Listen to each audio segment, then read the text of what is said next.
दोस्तों रिलायंस पावर की बात करें तो यहाँ पे काफ़ी बड़ी गुड न्यूज़ निकल के आ रही है। रिलायंस पावर ने अपने दो कंपनियों का पूरा जो कर्ज था वो सारा का सारा क्लियर कर दिया है। यानी आने वाले समय कंपनी पूरी तरह से डेट फ्री हो सकती है। और इसी खबर ने यहाँ पे पॉजिटिव माहौल बना। निफ्टी एनर्जी में जहाँ पे गिरावट थी उसके बावजूद भी लगभग 5% की शानदार तेजी देखने को मिली रिलायंस पावर में। लेकिन उसके साथ में एक बैड न्यूज़ ये भी है कि रिलायंस पावर ने दो कंपनियों का जो टोटल जो कर्ज था जिसकी किस्त चुकानी थी उसको डिफ़ॉल्ट कर गए। तो ये क्या रणनीति है? एक तरफ तो दो कंपनियों का कर्ज पूरा उन्होंने चुका दिया, लेकिन दूसरी दो कंपनियों का कर्ज उन्होंने डिफ़ॉल्ट भी किया है। तो क्या आने वाले समय में वो धीरे धीरे पूरे कर्ज को चुकाने वाले हैं? क्या पूरी तरह से वो कर्ज मुक्त होने वाले हैं?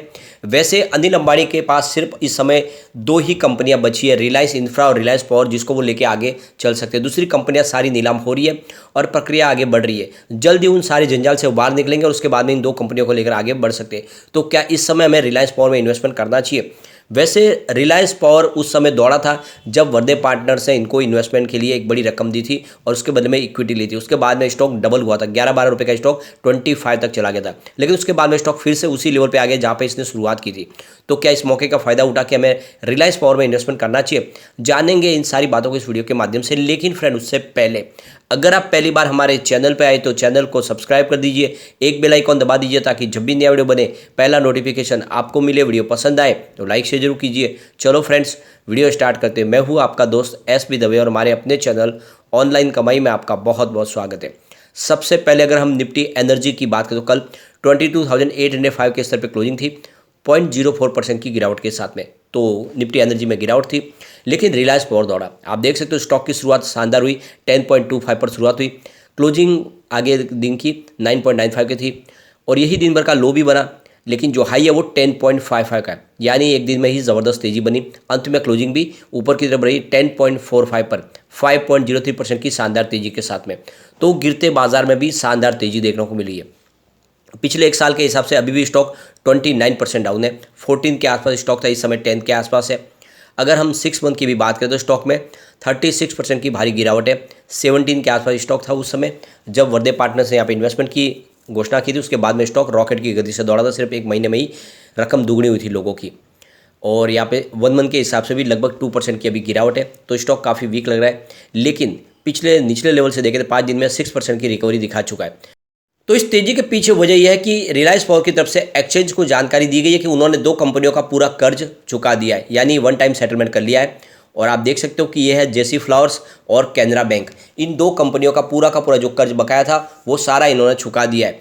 और जिसमें आप देख सकते हो कि नॉन कन्वर्टेबल डिबेंचर बॉन्ड्स थे और रुपीज़ में लोन लिया गया था। ये सारा का सारा कर्ज उन्होंने चुका दिया है और एक काफ़ी बड़े टेंशन से निजात पा ली है। तो काफ़ी अच्छी खबर निकल कर आ रही है। तो आने वाले समय में कंपनी किस तरह से डेट फ्री होगी उस प्लान पे आगे बढ़ रही है और इसीलिए इन्होंने वन टाइम सेटलमेंट कर लिया है। और इस खबर के बाद में माहौल पॉजिटिव बना। लेकिन इसके साथ में अगर आप देखें तो दो कंपनियों का यहाँ पे जो इनको किस्त चुकानी थी उसको वो डिफ़ॉल्ट कर गए, उस रकम को चुका नहीं पाए। तो यहाँ पे देख सकते हो ये नाम निकल के आ रहे, आपको यस बैंक दिखाई देगा और जो दूसरा नाम है वो है DBS बैंक। इन दो बैंकों का कर्ज इन्होंने नहीं चुकाया, यानी जो इनकी किस्त थी उसको वो डिफ़ॉल्ट कर गए। तो जो डेट ऑफ डिफ़ॉल्ट है वो देखें 31/1/2023 है। और जिसमें आप देख सकते हो कि यस बैंक को इनको जो रकम चुकानी थी उसकी जानकारी यहाँ पे निकल के नहीं आ रही है। लेकिन DBS बैंक का जो इंटरेस्ट है वो करीब 1.18 करोड़ रुपीज़ के आसपास निकल के आ रहा है। अब देख सकते हो कि ये यस बैंक की इन्होंने रकम भी डिफ़ॉल्ट की है। इसके अलावा देखें तो DBS बैंक की जो टोटल 110 करोड़ रुपीज़ का इन्होंने कर्ज लिया हुआ है और इसमें 6.5 ईयर्स के लिए है, लगभग 6.5 साल के लिए है और 12.50% के हिसाब से इनको इंटरेस्ट पे करना है। तो ये अभी इन्होंने पे नहीं किया है। तो कुल मिला के आप देख सकते हो कि दो बैंकों का इन्होंने कर्ज यहाँ पे डिफ़ॉल्ट किया है। तो एक तरह से देखें तो ये इनकी रणनीति का हिस्सा है। यहाँ पे इनके कर्ज को रोक के दूसरी कंपनियों का कर्ज चुका के वहाँ से पूरी तरह से कर्ज मुक्त हो गए और अगली बार में इन कंपनियों का भी कर्ज चुका देंगे। यानी उनको पता है कि अगर थोड़ा थोड़ा पैसा सब जगह देंगे तब तो वो कर्ज मुक्त नहीं होंगे, लेकिन एक ही बार वन टाइम सेटलमेंट कर लिया जाए तो उन्होंने सारा पैसा दो कंपनियों को देके वहाँ से टेंशन पा लिया। आने वाले समय में यस बैंक और DBS बैंक का भी पूरा कर्ज चुका देंगे और पूरी तरह से कंपनी कर्ज मुक्त कर लेंगे।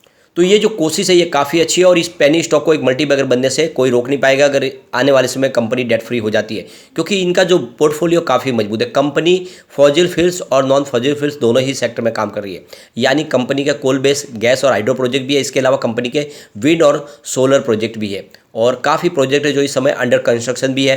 और इसके अलावा देखें तो कंपनी का बांग्लादेश में भी प्रोजेक्ट है। तो काफ़ी शानदार इनके प्रोजेक्ट है और काफ़ी अच्छा इनको रेवेन्यू अर्न करके भी दे रहे। इस समय भले ही कंपनी लॉस में हो, इसके पीछे इनकी बहुत सारी दूसरी प्रॉब्लम भी है, लेकिन आने वाले समय कंपनी प्रॉफिट मेकिंग हो सकती है। अब यहाँ पे एक बड़ी अपडेट और निकल के आ रही है, जैसे कि सरकार ने अपना गोल सेट कर दिया कि 2030 तक 500 गीगावाट कैपेसिटी को पाना है। लेकिन इसके लिए जो सबसे बड़ी बात है कि इस समय जो इनकी कैपेसिटी, जो इंस्टॉल कैपेसिटी, उसको डबल करना होगा। तो यहाँ पे देख सकते हैं 2047 तक 90% शेयर है वो क्लीन एनर्जी का सरकार बनाना चाहती है। और इसके लिए इस सेक्टर में और भी बहुत सारी अनाउंसमेंट करने होंगे, बहुत सारी सब्सिडी देनी होगी, सरकार को पॉलिसी में बदलाव भी करना होगा। सबसे बड़ी बात है कि जो कोल की जो इस समय डिपेंडेंस है उसको थोड़ा कम करना होगा और रिन्यूएबल एनर्जी के सोर्सेज को बढ़ाना होगा, तभी जाके उस पोर्टफोलियो को सेट किया जा सकता है। वैसे G20 की प्रेसिडेंसी इस बार इंडिया को मिली है, उसका फ़ायदा उठाया जाएगा और विश्व के काफ़ी देशों को प्रेरित किया जाएगा कि वो इंडिया में निवेश करें। और अगर ऐसी संभावना बनेगी तो फिर इंडिया में जल्द से जल्द इस पोर्टफोलियो के साथ में आगे बढ़ा जा सकता है और ये गोल को अचीव भी किया जा सकता है। वैसे रिलायंस पावर को चिंता करने की बात है, क्योंकि रिलायंस पावर ऑलरेडी पहले से ही ग्रीन एनर्जी में अपने कारोबार को कन्वर्ट कर चुके काफ़ी समय पहले से, और उनके काफ़ी ज़्यादा प्रोजेक्ट भी चल भी रहे। तो आने वाले समय कोल बेस्ड पावर प्लांट अगर कम भी होंगे तो उनका ग्रीन एनर्जी का पोर्टफोलियो आगे बढ़ेगा। ऐसे में इस कंपनी का भविष्य काफ़ी उज्जवल दिखाई दे रहा है। सबसे बड़ी बात है कि क्लीन एनर्जी के पोर्टफोलियो को आगे बढ़ाने के लिए इस समय लोकल मैन्युफैक्चरिंग को प्रमोट करना होगा, मशीनरीज को सस्ता करना होगा और जो इंपोर्ट ड्यूटी है उसको भी कम करना होगा। ये सारी बातें होगी तभी नेट जीरो कार्बन पॉलिसी पे 2070 तक जाया जा सकता है। तो सरकार ने इसके लिए कमर तो कस ली है और आने वाले समय में इस टारगेट को अचीव भी किया जा सकता है। एक बड़ी अपडेट और निकल के आ रही है, सरकार जैसे कि अपना रिन्यूएबल एनर्जी का पोर्टफोलियो को आगे बढ़ाना चाहती है। तो 2028 तक देखें तो करीब 250 गीगावाट के टेंडर्स जारी करने जा रहे हैं। सबसे बड़ी बात है कि 2022 का जो 175 गीगावाट का जो टारगेट था वो टारगेट अचीव नहीं हुआ, उसमें कमी रह गई है और इसीलिए सरकार चाहती है कि आने वाले समय में इसमें तेजी लाई जाए और इसके लिए ज़्यादा से ज़्यादा टेंडर जारी किए जाए। सरकार आने वाले 2 क्वार्टर में ही 15 गीगावाट के टेंडर जारी करने जा रहे हैं। तो कुल मिला के काफ़ी अच्छी गुड न्यूज़ निकल के आए। सरकार इस समय जो टेंडर जारी करेंगे उसमें यहाँ पे रिलायंस की तरफ से हिस्सा लिया जा सकता है। रिलायंस आने वाले समय फोकस करे अपने रिलायंस इंफ्रा और पावर के कारोबार को आगे बढ़ाने में। और वैसे आपको पता होगा रिलायंस पावर रिलायंस इंफ्रा की ही सब्सिडीज कंपनी है और ये 2 कंपनियां लेकर ही अनिल अंबानी आगे बढ़ेंगे। वैसे कंपनी के फंडामेंटल भी ठीक है, आप देख सकते हो इसका मार्केट कैप 3885 करोड़ रुपीज़ का, करंट प्राइस की 10.40 की है, लो 9.05 और हाई 25 का। इस समय स्टॉक अपने निचले लेवल के आसपास है। बुक वैल्यू इसकी 31.20 की, यानी आपको ध्यान रखिए बुक वैल्यू से बहुत नीचे है। और आप देख सकते इसका ROC 5.01% है और ROE -4.55% है, फेस वैल्यू 10 है। तो ये देख सकते फंडामेंटल का इशारा है कि स्टॉक आगे बढ़ सकता है। अब हमारे सामने इसके जनवरी के शेयर होल्डिंग पैटर्न भी आ चुके हैं, जहाँ पे आपको FIDI की होल्डिंग थोड़ी सी कम होती हुई दिखाई देगी। फिलहाल प्रमोटर की होल्डिंग यहाँ पे 25% है, जो काफ़ी अच्छी है। और अगर देखें साल भर पहले तो यहाँ पे होल्डिंग 9% के आसपास थी। प्रमोटर ने अपनी होल्डिंग को बहुत मजबूत तरीके से बढ़ाया। FI की बात करें तो उनकी लगातार आपको होल्डिंग कम होती हुई दिखाई देगी। देख सकते हो कि सितंबर में उनकी 7.96% के आसपास होल्डिंग थी, जिसमें दिसंबर में ये 7.83% हुई। फिलहाल 7.55% की होल्डिंग है। FI ने अपनी होल्डिंग थोड़ी सी कम किया और FI ने तो ऑलरेडी बाजार में भी काफ़ी ज़्यादा निवेश अपना कम किया है। DI की बात करें उनकी भी होल्डिंग थोड़ी सी आपको कम होती हुई दिखाई देगी। आप देख सकते हो सितंबर में 3.50% की होल्डिंग थी, जो दिसंबर में घट के 3.27% हुई। फिलहाल 3.18% की होल्डिंग है। तो DI की तरफ से भी प्रॉफिट बुकिंग हुई है, क्योंकि पिछले दिनों स्टॉक काफ़ी ज़्यादा दौड़ा था। गवर्नमेंट की यहाँ पे 0.01% की होल्डिंग है। जनरल पब्लिक की बात करें तो उनके पास फिलहाल 64.25% के शेयर है। तो कुल मिला के देख सकते हो कि FIDI ने अपना थोड़ा सा निवेश यहाँ पे कम किया है।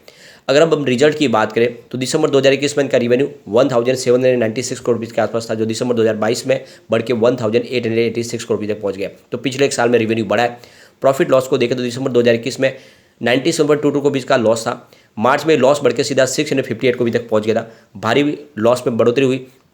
उसके बाद देखें तो सितंबर में 340 करोड़ का लॉस हुआ, इस बार 290 करोड़ का लॉस हुआ Q3 में। तो लॉस फिर से थोड़ा सा कम होना शुरू हुआ है। हो सकता है कि कंपनी जल्दी फिर से प्रॉफिट में भी आएगी। तो लॉन्ग टर्म का नजरिया लेकर इस समय रिलायंस पर थोड़ा सा निवेश किया जा सकता है। लेकिन एक बात का ध्यान रखें, ये एक पेनी स्टॉक है, रिस्की बहुत ज़्यादा है, तो निवेश लिमिटेड ही करें। लेकिन फ्रेंड, कोई भी इन्वेस्टमेंट करने से पहले अपने फाइनेंशियल एडवाइजर से बारे ले ले या अपना खुद का रिसर्च करें, क्योंकि मैंने वीडियो आपके एजुकेशनल पर्पज़ के लिए ही बनाया। वीडियो पसंद आए तो लाइक शेयर जरूर कीजिए और चैनल को सब्सक्राइब कर दीजिए। Thank you.